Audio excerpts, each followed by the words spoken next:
kasih Puan Nuraya kerana jadi teraju kita pada petang ini.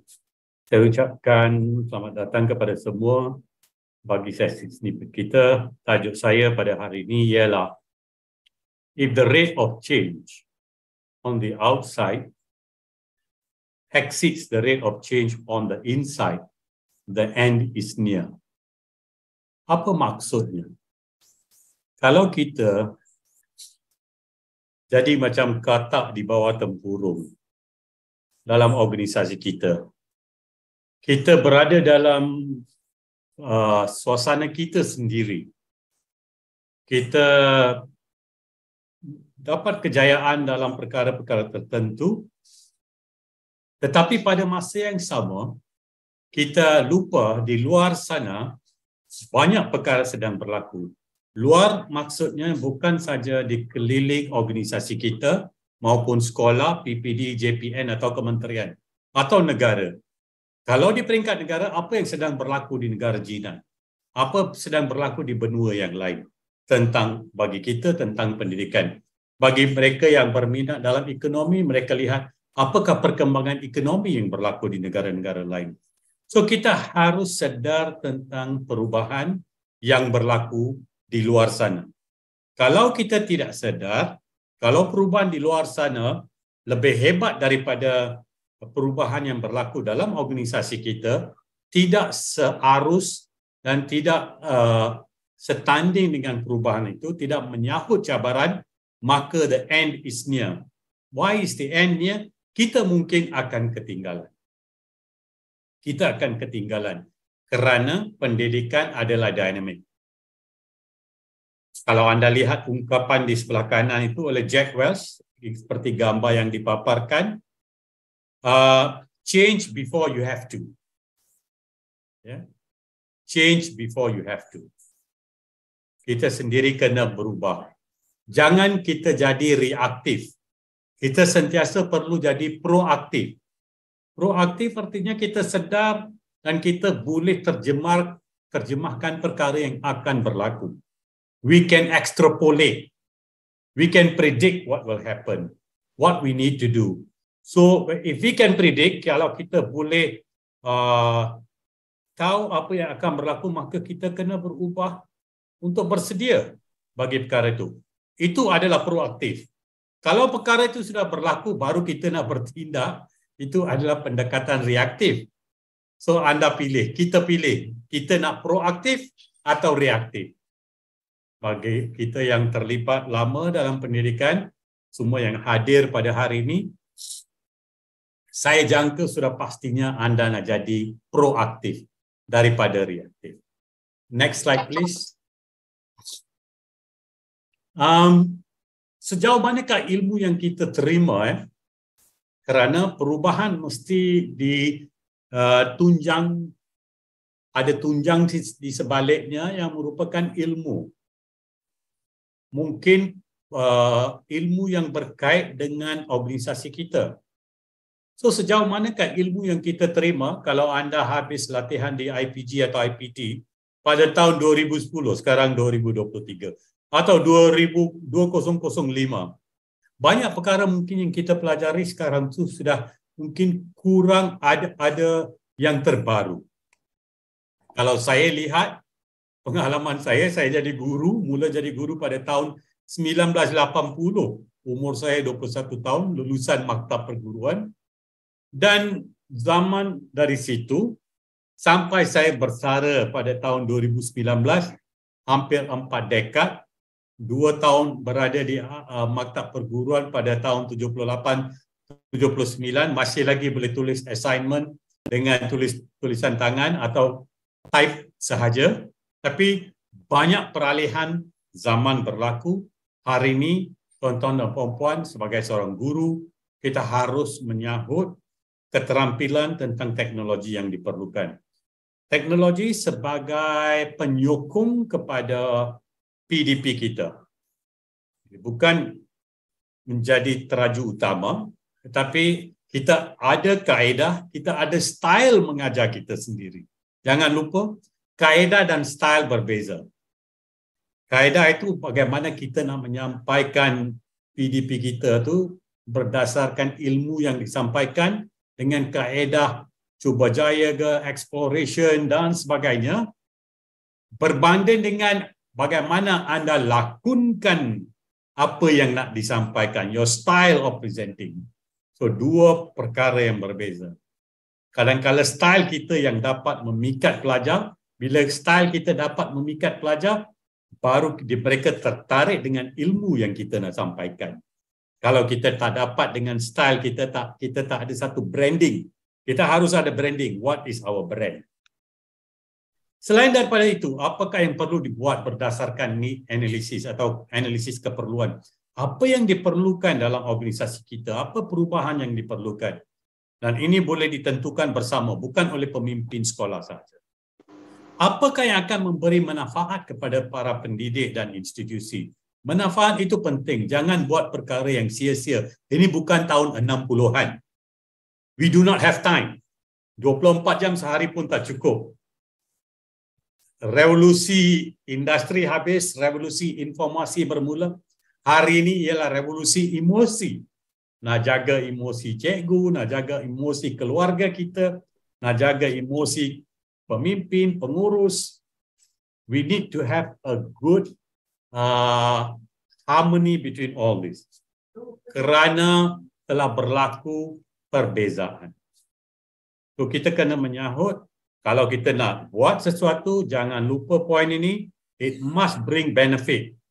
Don't waste people's time. People's time artinya setiap masa, setiap individu lah.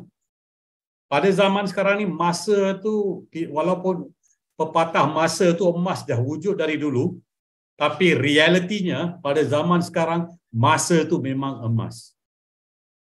So we must be very sure how we want to use time efficiently and effectively. Dua istilah anda perlu ingat.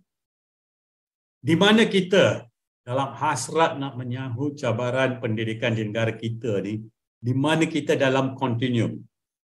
Dalam satu alat ukur, kalau angkanya 1 hingga 10, di mana letaknya kualiti pendidikan negara kita? Di mana letaknya kualiti pendidikan PDP anda? Di mana letaknya kualiti kepimpinan pihak sekolah atau PPD atau JPN dan kementerian? Setiap peringkat, where do we put our quality?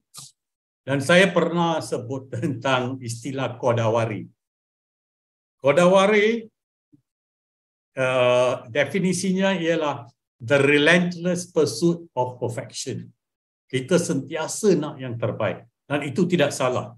Kita nak yang terbaik. Kalau kita nak jadi sistem pendidikan yang terulung, yang terpuji, yang dihormati negara jiran dan dunia, then we need to be very focused.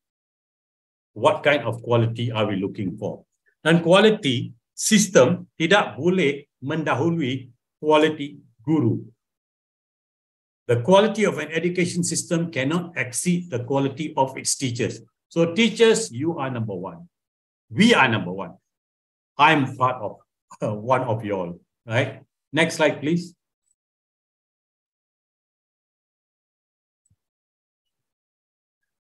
So kalau kita rangka CPD, dia mesti relevant.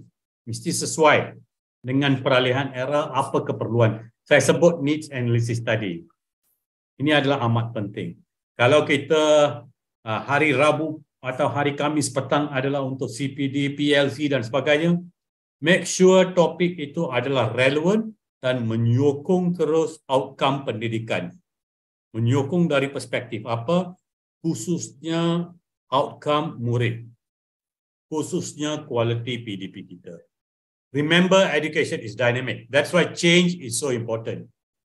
Consistently, it's changing. Apa yang berlaku pada tahun 60-an berbeza daripada apa yang berlaku sekarang. Dalam pengurusan, yang constant adalah perubahan. Change will always happen. Daripada peralihan zaman itu.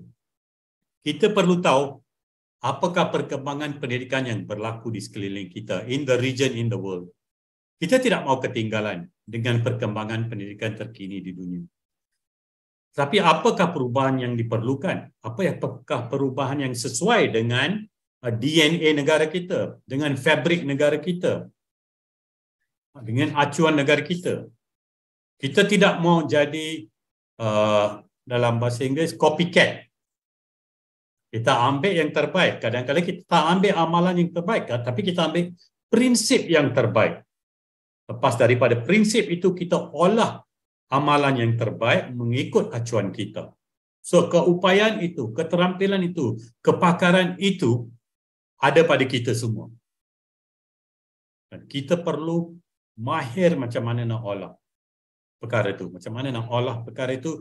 Kita ada kurikulum bila datang ke bilik darjah, bagaimana kita nak olah kurikulum itu supaya jadi operational kurikulum yang boleh memberi manfaat kepada murid kita.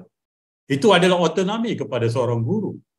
Tiada siapa akan menentukan apakah style yang anda akan gunakan. So, perubahan-perubahan itu adalah penting bagi kita semua. Next slide, please. Kalau sistem latihan guru di beberapa negara termasuk Finland, saya sedang kaji Finland sekarang dan saya buat kolaborasi dengan negara Finland, dengan University of Oulu. Kita dapati satu komponen utama adalah unsur pengukuhan kemahiran penyelidikan dalam kalangan guru. Bukan untuk menjadi penyelidik yang hebat, kalau jadi itu tak salah, tapi yang pentingnya apa? Kalau nak bawa penambahbaikan dalam organisasi kita, dalam sekolah kita, maka guru mempunyai kemahiran atau dalam kumpulan bersama dengan rakan lain boleh buat penyelidikan atau kajian ringkas supaya tugas mereka menjadi lebih bermakna. So you get the research skills for your own use, for your own organization, for your own how to. Sekarang ini kita dah habis tahun 2022-23. Sidang akademik yang baru akan bermula untuk 2020, 23, 24. So, masa 4 minggu ini adalah masa refleksi. Masa untuk baca, masa untuk sembang dengan rakan, masa untuk dapat tenaga, rejuvenate, supaya bila kita datang balik, kembali selepas 4 minggu ni, seminggu dah lepas dah, tinggal lagi 3 minggu, bila kita kembali, kita datang dengan satu semangat yang baru. Untuk siapa? Ini bukan kerana pangkat. Ini bukan kerana kenaikan pangkat berdasarkan time base. Itu semua orang, kalau anda buat tugas dengan ikhlas, sudah pastinya dapat. Tetapi, ini adalah kerana keikhlasan kita dalam tugas kita, supaya murid kita akan sentiasa ingat pada kita, this is my teacher. This is the teacher that I want. This is the teacher yang ikhlas, yang menjalankan tugas. That is very important. Keikhlasan kita kadang-kadang dalam kelas. Ahli sosiologis dia ada istilah untuk ini. Di mana kita jadi we are the kings and queens of our class. Kita dicerap mungkin 2 kali, 3 kali setahun. So what we do adalah keikhlasan kita. So kajian yang kita buat can be problem driven, data driven, collegial driven.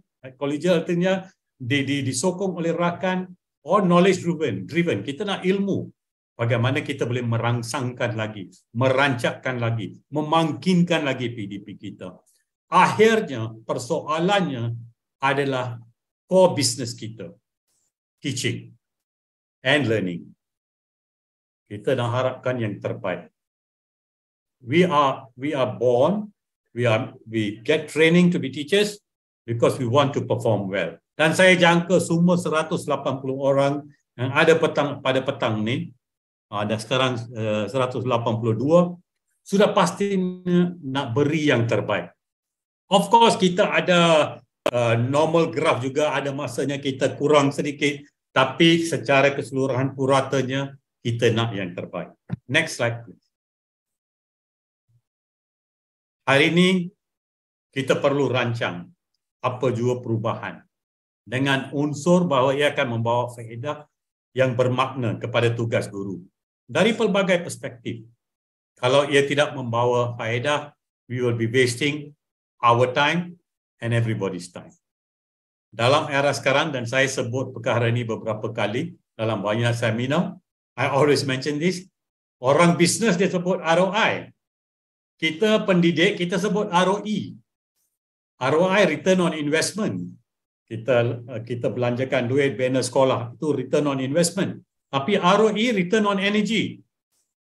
We are going to spend our energy. Cikgu berdiri 3 jam sehari mengajar.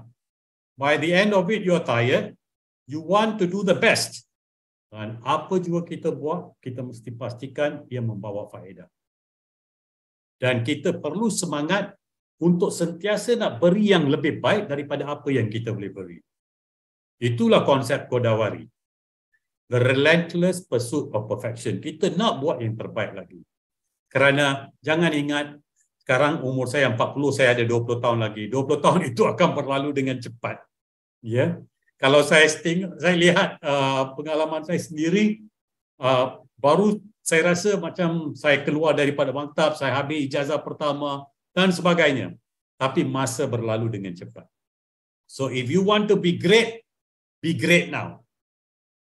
Be great now, menyahut cabaran, membawa perubahan yang boleh diterima dan sesuai dengan perkembangan zaman. Zaman sekarang 24 jam tidak cukup. So marilah kita rancang apa juga perubahan dengan pendekatan strategik. Apa maksud pendekatan strategik? Lebih dengan mudah, limited resources for specific outcomes. Resource kita tak banyak. Lalu kita merungut kadang-kala, resource kita tak banyak. Kerana resource kita tak cukup, maka kita kena, duitnya sebegini aja. Macam mana kita nak dapat terbaik daripada resource ini? So we do not have the luxury of time. Ini dah tahun 2023. So kita kena buat yang terbaik. Setiap detail, setiap perubahan yang kita buat, rancang bersama. Kita satu pasukan yang terbaik, tuan-tuan dan puan-puan. Cikgu di sekolah saling membantu. Work as a team. Tak ada pertandingan apa-apa. Rezeki itu sudah ditentukan. Right? Rezeki itu sudah ditentukan dan setiap orang akan ada rezekinya. Tapi keikhlasan menjalankan tugas itu menjadi kewajipan kita. Saya selalu dengan izin, saya selalu sebut kepada staf-staf saya dulu, dan tidak kira daripada agama apa dan mazhab apa, yang penting ialah kita sentiasa kena menghalalkan gaji kita. Itu saya cukup percaya pada perkara itu dan saya selalu kongsikan perkara itu. Next slide please. Tuan-tuan dan puan-puan, ada soalan tadi ROI dengan ROE. Saya akan ulang semula. ROI banyak digunakan oleh ahli perniagaan sebagai return on investment. Kerana kalau kita belanjakan 10,000 untuk bisnes kita, kita harapkan ada pulangan 15,000. Right? Untuk kita, macam service industry, kita mendidik, kita deal dengan human beings dalam setiap hari tugas kita, maka kita nak return on energy. Apa yang kita sumbangkan ialah tenaga kita. Tenaga mental, tenaga fizikal, tenaga emosi, tenaga sosial, tenaga spiritual. Semua itu adalah sumbangan kita. Maka yang penting bagi kita adalah ROE. Energi kita yang ada, kita nak dapat pulangan yang terbaik daripada ROE kita. Kita tidak mau pembaziran ROE. Kita nak yang terbaik. So tuan-tuan dan puan-puan, seperti biasa kita boleh dapat ilmu daripada berbagai sumber. Maka sumber itu boleh datang daripada mana? Daripada internet, daripada makalah, majalah, daripada jurnal dan sebagainya. Ataupun sembang profesional dengan rakan-rakan. Tidak salah. Minum kopi sampai dan kita dapat sembang.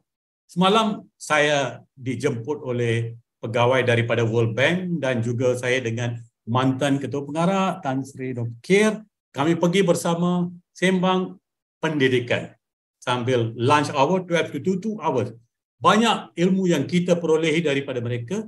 Ini sembang santai saja tentang pendidikan. Kerana ada banyak perkara dia tidak ada noktahnya. Bahawa sudah bersara artinya berhenti kita berfikir.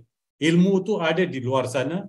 Saya sentiasa, bagi saya sendiri, saya sedang belajar. Saya belajar juga daripada peserta. Dan jangan lupa, if a child can't learn the way we teach, maybe we should teach the way they learn. So itu saja daripada saya. Hari ini ada selsema sedikit, so minta maaf kalau suara dia lain sedikit bunyinya. So balik kepada Puan Nuraina, terima kasih kerana 247 orang bersama kita pada petang ini. Tahniah.